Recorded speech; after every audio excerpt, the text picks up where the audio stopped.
बिहार की राजनीति आज फिर उबाल पर है। फोन बज रहे हैं, मीटिंग्स चल रही है, चेहरे मुस्कुरा रहे हैं, पर भीतर ही भीतर कुछ बड़ा पक रहा है, क्योंकि एक फोन कॉल ने एनडीए के अंदर ऐसा झटका दिया है जिसने पूरे बिहार की सियासत को हिला दिया है। जी हां, चिराग पासवान का फोन बंद है, मांझी दिल्ली रवाना हो चुके हैं और बीजेपी नेताओं के चेहरे पर चिंता की लकीरें साफ दिखाई दे रही हैं। क्या एनडीए के अंदर अब दरार गहरी हो रही है? क्या सीट बंटवारे को लेकर चिराग और मांझी दोनों ही बगावत की राह पर हैं? और क्या तेजस्वी यादव की किस्मत अब बिना मेहनत के चमकने वाली है? आज के इस एपिसोड में हम आपको बताएंगे कैसे एक बंद फोन कॉल ने बिहार की सियासत को हिला दिया है। तो सुनिए बिहार के सियासी ड्रामे की पूरी कहानी, जहां एक तरफ दलित वोट बैंक खिसक रहा है तो दूसरी तरफ अगड़ी जातियों में सेंध लगा रहे हैं प्रशांत किशोर, और बीच में फंसी है बीजेपी, जो किसी तरह गठबंधन को जोड़े रखने की कोशिश कर रही है। तो आइए समझते हैं इस पूरे एनडीए बनाम आरजेडी के सियासी समीकरण को, एक एक किरदार और एक एक चाल के साथ। नमस्कार दोस्तों, स्वागत है आप सभी का राष्ट्र की रौनक चैनल पर। बिहार की राजनीति इस वक्त एक ऐसे मोड़ पर खड़ी है जहां अंदर की खिचड़ी गठबंधन के भविष्य पर सवालिया निशान लगा रही है। एक तरफ भारतीय जनता पार्टी के दिग्गज नेता धर्मेंद्र प्रधान और विनोद तावड़े बार बार फोन लगा रहे हैं, और दूसरी तरफ एक फोन स्विच ऑफ आ रहा है। वो फोन है चिराग पासवान का। जी हाँ, ये महज नेटवर्क की समस्या नहीं है, यह चिराग पासवान का बीजेपी के लिए सबसे बड़ा राजनीतिक संदेश है। हमें आपसे कोई बातचीत नहीं करनी, और इसी के साथ एनडीए में सीट बंटवारे को लेकर महाघमासान शुरू हो चुका है, जिसने गठबंधन की नींव को हिलाकर रख दिया है। इधर चिराग का फोन बंद है, उधर पूर्व मुख्यमंत्री जीतन राम मांझी मीटिंग से नाराज होकर बाहर निकलते हैं और सीधे दिल्ली की ओर उड़ान भर देते हैं। यह सब क्या संकेत दे रहा है? क्या चुनाव से पहले ही एनडीए के अंदर बड़ी दरार दिख रही है, और अगर चिराग पासवान या मांझी अपना तेवर दिखाते हुए अलग लड़े तो इससे नुकसान किसका होगा? और क्या राष्ट्रीय जनता दल यानी आरजेडी की सरकार बननी एकदम तय हो जाएगी? चिराग पासवान की चुप्पी के पीछे एक सीधा और स्पष्ट कारण है। सीटों की तुलना में उनकी डिमांड बहुत ज्यादा है।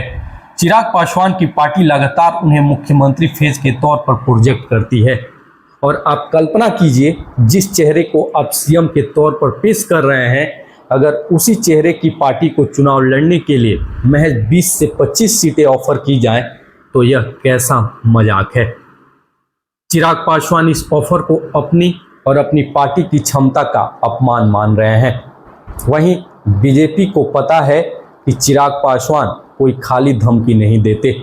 याद कीजिए 2020 का विधानसभा चुनाव, चिराग ने सीधे जनता दल यूनाइटेड यानी जदयू के खिलाफ उम्मीदवार उतारे थे और जदयू की कई दर्जन सीटों को डुबो दिया था। उस वक्त उन्होंने बीजेपी के खिलाफ उम्मीदवार नहीं उतारे, इसलिए बीजेपी की सीटें बढ़ गईं। लेकिन इस बार चिराग पासवान का तेवर यह है कि अगर उनकी बात नहीं मानी गई तो वह हर सीट पर अपनी तैयारी कर बैठे हैं। अगर चिराग पासवान एनडीए को छोड़कर चले गए तो उनके पास जो 5 से 6% का दलित वोट बैंक है वह सीधे एनडीए से कट जाएगा। दलित जातियों में आज सबसे बड़ा वोट बैंक है और चिराग पासवान उसके सर्वमान्य नेता हैं। इस वोट बैंक का नुकसान इतना व्यापक होगा कि आरजेडी को सत्ता में आने से कोई नहीं रोक पाएगा। अगर चिराग पासवान की नाराजगी सीएम फेज से जुड़ी है तो जीतन राम मांझी की नाराजगी पार्टी के अस्तित्व से जुड़ी है। जी हाँ, जीतन राम मांझी मीटिंग से नाराज होकर दिल्ली इसलिए गए क्योंकि उनका डिमांड है कि उनकी पार्टी हमको कम से कम 18 से 20 सीटें मिले, लेकिन बीजेपी उन्हें महज 8 से 10 सीटें देने को तैयार है। वहीं मांझी का जवाब साफ है, अगर हमें इज्जत नहीं मिलेगी तो हम अपनी राह खुद बनाएंगे, चाहे पूरा बिहार क्यों न लड़ना पड़े। यानी एनडीए में अब न सिर्फ सीटों का संकट है बल्कि विश्वास की डोर भी टूटती नजर आ रही है। अब सवाल उठता है, मांझी को क्यों चाहिए इतनी सीटें?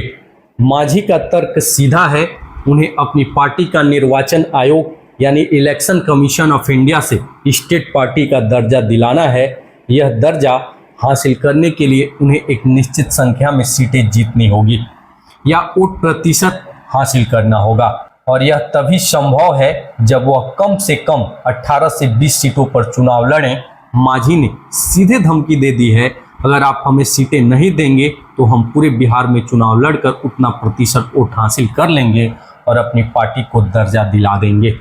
तो चिराग और मांझी दोनों ही इस वक्त आत्मसम्मान और राजनीतिक महत्वाकांक्षा की लड़ाई लड़ रहे हैं। उनकी मांग सीट जीतने की नहीं बल्कि अपने राजनीतिक भविष्य को सुरक्षित करने की है, और यह दोनों ही नेता एनडीए की वोट बैंक में बड़ी दरार डाल रहे हैं। एनडीए इस वक्त दो तरफा हमले का सामना कर रहा है। पहला डर है दलित वोट कटने का। जी हां, चिराग पासवान के कारण 5 से 6% दलित वोट कटने का खतरा है। तो दूसरा डर है स्वर्ण वोट कटने का। पहले से ही प्रशांत किशोर मैदान में है, जो अपनी जन सुराज यात्रा के जरिए भारतीय जनता पार्टी के कोर अग्री जाति ब्राह्मण भूमियार राजपूत के वोट में सेंध लगा रहे हैं। यानी बीजेपी को एक तरफ से चिराग झटका दे रहे हैं और दूसरी तरफ से प्रशांत किशोर।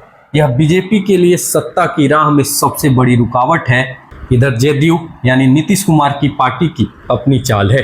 नीतीश कुमार भले ही एनडीए में बने हुए हैं, लेकिन अंदर खाने सबको पता है कि वो बीजेपी की मुश्किलों से खुश हैं। जदयू के नेताओं के बयानों में यह झलक साफ दिखती है।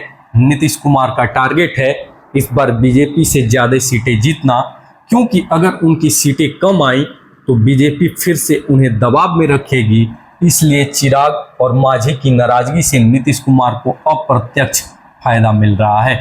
एक तरह से यह सारा ड्रामा जदयू के लिए सोने पर सुहागा है, क्योंकि यह बीजेपी को कमजोर कर रहा है और सीटों पर जदयू का हाथ मजबूत कर रहा है।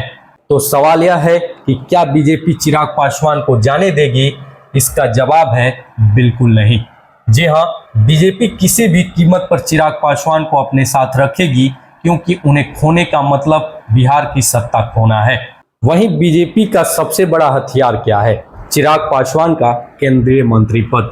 जी हाँ, अगर चिराग गठबंधन छोड़ते हैं तो उन्हें मंत्री पद से इस्तीफा देना होगा, और अगर वह मंत्री पद खोने के बाद बिहार की सत्ता में नहीं आ पाए तो उनकी पार्टी 2020 की तरह टूट सकती है। बीजेपी इसी दबाव का इस्तेमाल करके उन्हें मनाएगी। अब जरा तेजस्वी यादव की स्थिति देखिए। उन्हें ज़्यादा कुछ करने की ज़रूरत ही नहीं है। बीजेपी और उसके सहयोगी खुद ही आपस में भिड़े हुए हैं। एक तरफ चिराग एनडीए की दलित मजबूती तोड़ रहे हैं, तो दूसरी तरफ मांझी अपनी पहचान के लिए जंग लड़ रहे हैं, और ऊपर से प्रशांत किशोर बीजेपी का कोर वोट खींच रहे हैं। ऐसे में तेजस्वी को बस एक चीज करनी है, साइलेंट रहना और सही वक्त पर वार करना। अगर यह नाराजगी, यह साइलेंट भूचाल चुनाव तक जारी रहा तो 2025 में बिहार की सत्ता की चाबी बिना किसी खास मेहनत के तेजस्वी यादव के हाथों में होगी। अब सवाल यह है कि क्या बीजेपी इन दोनों नेताओं को मना पाएगी, या फिर एनडीए 2025 से पहले ही टूट जाएगा। चुनाव से पहले एनडीए के अंदर इस सियासी खींचतान आने वाले बड़े बदलाव की आहट दे रही है। तो ये थी बिहार की राजनीति की अंदरूनी कहानी, जहां फोन कॉल बंद है पर सियासत जल रही है। आपको क्या लगता है, क्या चिराग पासवान और मांझी आखिरी वक्त पर एनडीए के साथ रहेंगे, या बिहार की राजनीति में फिर कोई नया गठबंधन बनेगा? कमेंट बॉक्स में अपनी राय जरूर बताएं।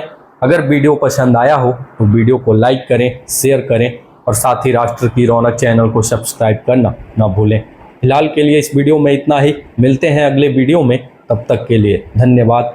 जय हिंद, जय भारत।